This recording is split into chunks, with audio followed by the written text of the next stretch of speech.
If your faith isn't producing a change, isn't producing love, it's not real. Right.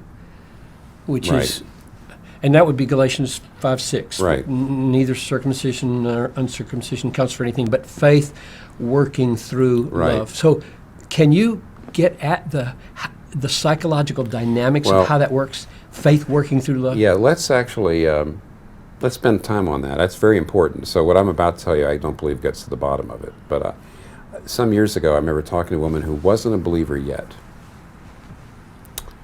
This is only one part of the answer. She wasn't a believer yet, but she was just coming to grips with the idea I'm saved by grace and faith, not by my works. And she said, I used to go to church years ago, and when I came up in that church, I never heard that you were saved by grace and faith. I always heard you were saved by being a good person. She says, why haven't I heard this? Why don't more churches teach it?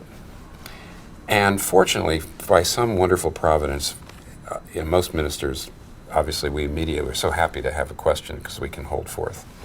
But for some reason I said, well, why do you think?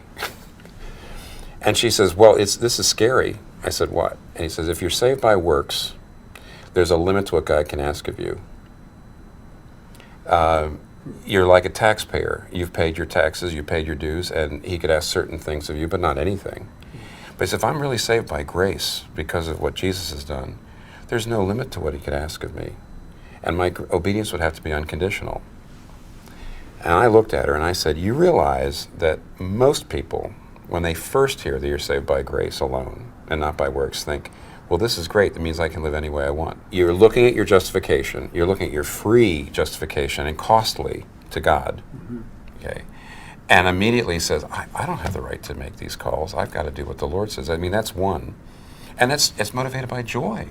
It's not like, oh, I got to obey.